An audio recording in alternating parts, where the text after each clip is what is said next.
So when I started researching drones in sort of 2012, there were all kinds of interesting and difficult and in some cases scary technologies that I was looking at. But there was one technology in particular that I just sort of couldn't take my mind off of. And that was these very mysterious, very secretive cameras that were put on certain drones that were very powerful and capable of watching an entire city at once. They're sort of technically known as wide area motion imagery. And I just felt like there was an important story there that needed to be told. And this is a true story. I actually one night woke up in the middle of the night, sort of sat upright in bed and realized that I needed to write a book about this. And so that's how I ended up getting into the topic. And it turns out that it's true that this is an important story that, as you mentioned, has implications for both the future of warfare and the future of society. Oh, the subtitle of your book is The Secret Rise of Gorgon Stare. Can you describe what is the Gorgon Stare? What's so special about it? So the Gorgon Stare is essentially the biggest and most powerful version of these cameras that we know of publicly. Now, a lot of this information is classified, so maybe there are others out there, but as far as we can tell, the Gorgon Stare is a system that is installed on a number of Reaper drones, just like the ones in your background.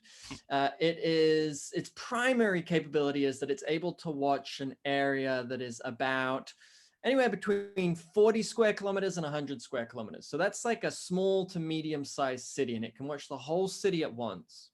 And the idea with that is that you can track thousands of different individuals and vehicles moving around the city to get their pattern of life, to figure out where they go, who they're connected to, ultimately to figure out, A, whether they are potentially an adversary. We're talking about, in most cases, counterterrorism operations. And second, what the network is. Who is connected to who the leadership is, because that's the way, according to many counterterrorism strategies, to attack the network. So it's been used extensively in Iraq, in Afghanistan, and most recently in Syria. And it continues to be used today. Yeah. In your account, you also describe how the drones and the camera systems were initially used as a solution to a very specific problem. That is to eliminate IEDs or roadside bombs. But then soon the purpose transformed into something else. Can you describe that? So as you mentioned, initially the idea was very, very specific. If an IED goes off and you have the camera watching the whole city, you can rewind and find out exactly where the person who planted that IED came from. And you can also fast forward and see where they went to after the attack. It's like a trail of breadcrumbs. But by the time the system was deployed, there are so many potential uses for it that it seems like it went beyond that purpose.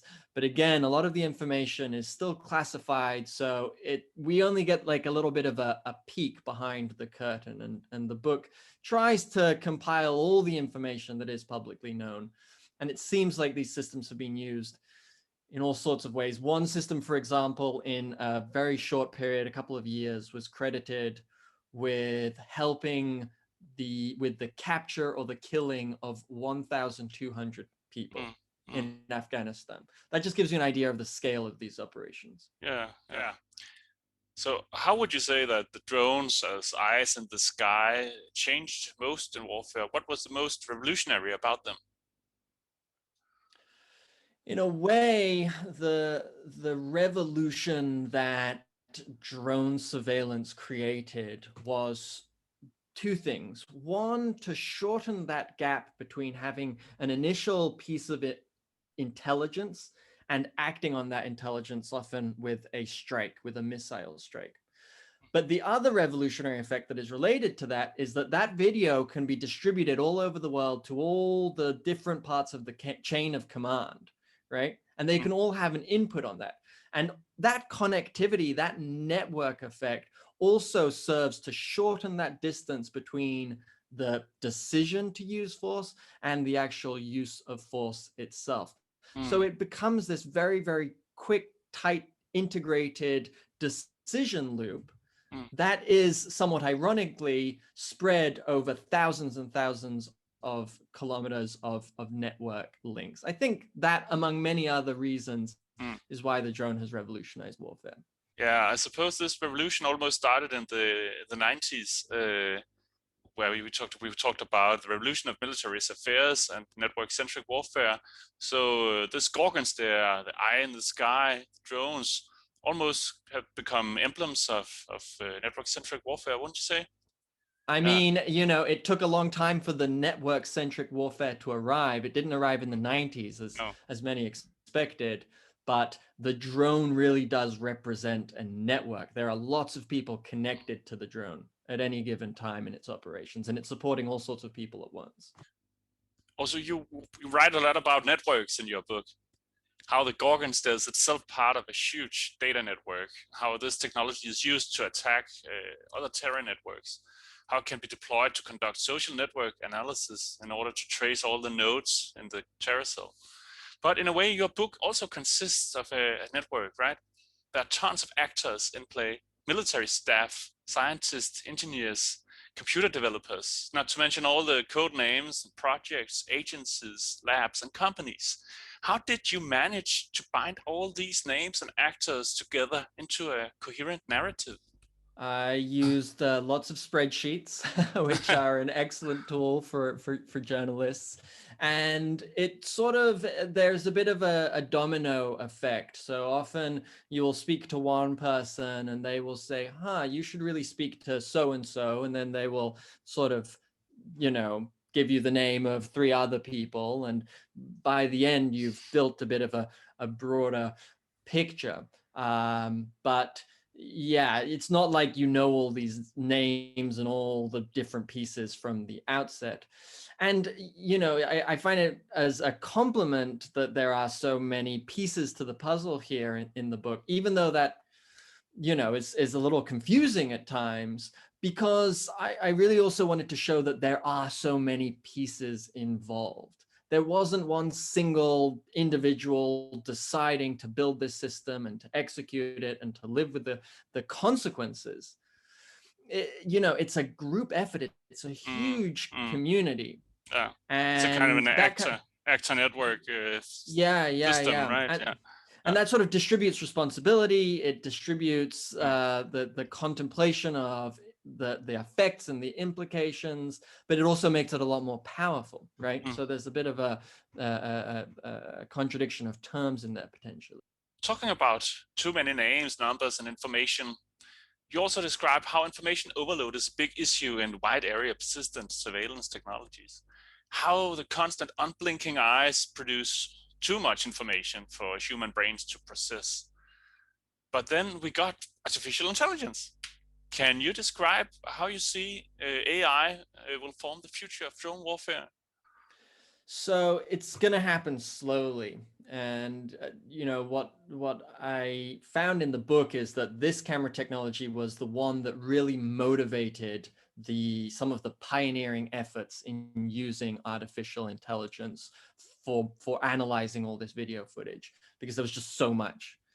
But it's happening slowly. And what we're going to see is still in the years ahead, a kind of incremental growth in the use of artificial intelligence, where the systems, the machines are really aiding human analysts manage the data, label the data. But when it comes to things that take, as I describe in the book, intuition and training and lengthy experience that so many of the intelligence analysts depend upon, that may take a few more years. And in fact, maybe the book was even a little optimistic about how quickly that could happen. Now we've seen a couple of years later that AI, the progress, you know, it might be flattening out a little bit, but there are going to be some revolutions down the line sooner or later that we should all keep an eye on. So where do you see the human soldier in the future of warfare? What role do we play? And what will machines or algorithms do better? I think everyone's still trying to figure that out, in part because the technology is so unprecedented and so unfamiliar, in part because our understanding of the technology has two pieces. One piece is what we know to be true about the technology today, and the second piece being what we hypothesize to be true about the technology at some point down the line. And it's hard to know where the human fits into that. It's hard to know, for example, how the human can develop a healthy degree of trust in an autonomous system where they're not trusting it too much, but they're also not trusting it too little. So I think as time goes on, we'll clarify some of these issues, but we're very much still at the stage where we're just trying to figure out how it all fits together. One way or another, though, and this seems to be a general agreement, it's going to be human working with machine. Yeah. It's not, there's going to be a sort of teaming element to it, even if the details remain to be cleared up. And you mentioned trust. I guess there must also be some degree of mistrust, also for military personnel staff, which are so dependent on technology decisions. It's life and death decisions. So what do you see as the biggest obstacle maybe for the military to in this in this creation of a more trusty or trustworthy technology? So one of the issues that I've been very interested in at the United Nations is testing, because especially when you're talking about military organizations, where does that trust come from? The trust comes from a quantifiable assessment of risk, knowing exactly how likely a system is to succeed or fail. The problem with autonomous systems is that it's very, very hard using existing testing techniques to know in a quantifiable way how likely it is to fail, how likely it is to succeed, and how it will fail or how it will succeed, right? So testing is kind of the missing link here. And as far as my research has shown, there's still a long way to go on that. And when I say a long way to go, I mean new science, new hard technological and sociocultural research to actually figure out how to test these things and quantify risk. Scandinavian Journal of Military Studies recently published an article arguing that new technologies and technological comparability between alliance partners are actually a very important part of NATO. This includes export of US-produced military equipment to member countries. How do you see this transmission of military technologies develop in the future? I think system integration is probably going to get harder and harder and harder as these technologies get more complex. We also have to think about the interaction effects between very complex technologies that are used either by one individual military or by many partner militaries in a single operation. But on the flip side, there's also going to be a rapid proliferation curve, especially when we're talking about software. A lot of the capabilities for autonomous systems are not hardware capabilities that are more controllable. They're ephemeral software capabilities, and in many cases, open source software capabilities that can be downloaded. And that sort of opens up Pandora's box in a way. It might level the playing field in certain respects, but it also raises the possibility of the use of some of these technologies, for example, by non-state groups, groups that have less regard or respect for international humanitarian law, be they states or non-state actors. And that's a big concern, I think, that people are still trying to get their head around. Perhaps we need a little science fiction there to get the wheels moving. Talking about this technological comparability in NATO, as you may know, the Arctic region is a hot topic these years in Scandinavia. Climate change and shrinking sea ice has made it more accessible recently, and therefore also more geopolitical interesting. For instance, Denmark is about to strengthen its military capacities in the Arctic through a large investment in, among other things, long-range drones used for wide area surveillance. some rumors says it could even be the Reaper type. So how do you see wide area aerial surveillance like a Gorgon steer contribute to the increasingly urgent matter of keeping track of unwanted military activities in an area as huge as the Arctic region?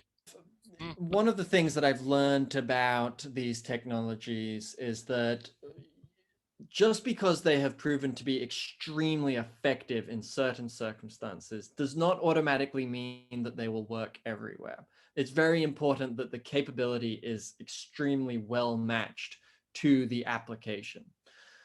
Now, I point that out because if you look at the kinds of areas where large unmanned aerial vehicles like the Reaper, where Gorgon stare and aerial surveillance have generally being used, it's a very different environment to the Arctic. We're talking about counterterrorism operations, largely in sort of the Middle East and Central Asia, and for the most part in populated areas, right? But Gorgon stare can watch a whole city, which in a populated area is all you need. But if you're talking about the Arctic, that's just one tiny little pinprick, a little tiny square of space that's not going to give you an all-seeing eye.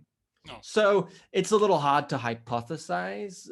There are potentially applications there. Maybe it's not in Gorgon stare itself, but it's in some of the other capabilities that you can put on an aerial system, be it a drone or an airplane or a satellite. Yeah.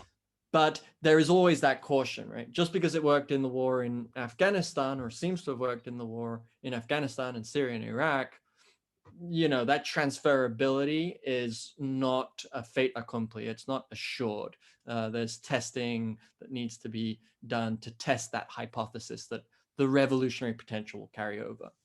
I think it's important also to note that the drones are only like one part of the solution to the strengthening of Scandinavian capacities in the Arctic region, together with, for instance, increased satellite imagery and radar stations and so forth. But if we try to focus on the sensor platforms, on the camera systems like Gorgon stare, Arcus, you name it, and in combination with new advanced artificial intelligence, deep learning, how do you see these systems contribute to the analyzing and detecting anomalies in the huge area of the Arctic region? Again, that is the research focus, because data analytics systems seem to be good at detecting anomalies. But again, it might be good at detecting an anomaly in cell phone traffic or in a certain type of radar info in one application. But one of the peculiarities of AI is that it's very sensitive to changes in the application and changes in the environment. And so you might have an absolute grand slam application with an AI system in one context, but as soon as you change that context a little bit, the AI system fails completely. It doesn't work. It needs to be either reinvented or significantly overhauled. And maybe you have to continually overhaul it because the world keeps changing, the applications keep changing, the people who use the systems keep changing. So there is potential there, but this is one of the AI realism things that I'm extremely interested in at the moment.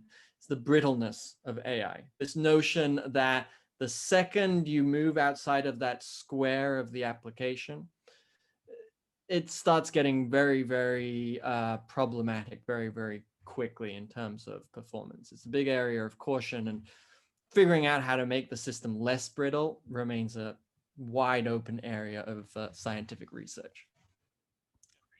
Well, thank you so much, Arthur. It was really interesting. Yeah, thank you so much. This was fun. Anytime. Yeah.